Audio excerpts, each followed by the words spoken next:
السلام علیکم ورحمۃ اللہ وبرکاتہ۔ جس شخص کو اللہ کے ہر کام میں حکمت سمجھ آ جائے وہ زندگی میں کسی بھی واقعے کے رونما ہونے پر شکوہ نہیں کرتا، صرف تسلیم کرتا ہے مصیبت کا مقابلہ صبر سے اور نعمتوں کی حفاظت شکر سے۔ ہمیشہ اس وقت بولے جب آپ کو احساس ہو کہ آپ کے الفاظ جو آپ کہنے جا رہے ہیں آپ کی خاموشی سے زیادہ خوبصورت ہیں۔ اختلافات نظریات سے ہونے چاہیے، شخصیات سے نہیں، اور ان کی وضاحت دلیل سے کرے، تضلیل سے نہیں۔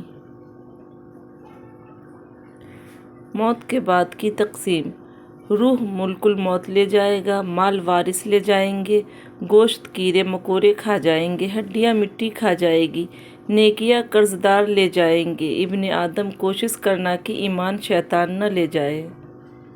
ایک سوال پوچھا گیا، محبت کیا ہے؟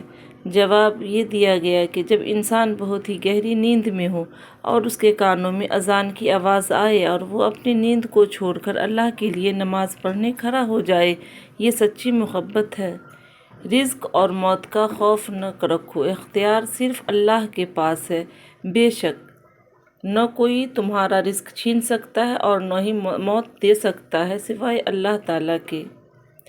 ہر چیز ہمیں ملنے کی نہیں ہوتی، کچھ چیزیں خوبصورت دھوکہ ہے اور بدترین شر بھی ہوتی ہے۔ اللہ کریم سے کسی چیز کے نہ ملنے پر بدگمان نہیں ہونا چاہیے۔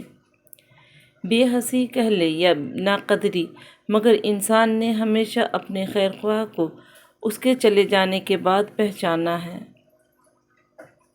انسان ہر فکر اپنے ذمہ لے لیتا ہے، ان کاموں کی بھی جو اس کے اختیار میں نہیں۔ اپنی ہر طلب اللہ سے مانگو اور قبولیت کا مکمل یقین رکھو۔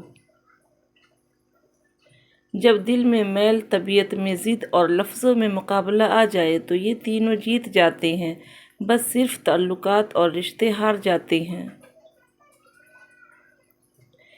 اچھا انسان مطلبی نہیں ہوتا، بس دور ہو جاتا ہے ان لوگوں سے جنہیں اس کی قدر نہیں ہوتی۔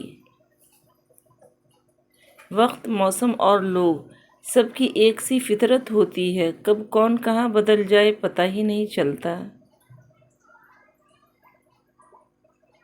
زندگی برف کی طرح ہے، اس کو نیک کاموں میں گزارو ورنہ پگھل تو رہی ہے، ختم بھی ہو جائے گی۔ رشتے کی پہلی شرط عزت ہوتی ہے، جو عزت نہیں دے سکتا وہ رشتہ بھی نہیں نبھا سکتا۔ مومن ہمیشہ معاف کرنے کے لیے موقع ڈھونڈتا ہے، جبکہ منافق ہمیشہ عیب ڈھونڈتا ہے۔ وقت اگر ایک جیسا رہتا تو انسانوں کی پہچان کیسے ہوتی؟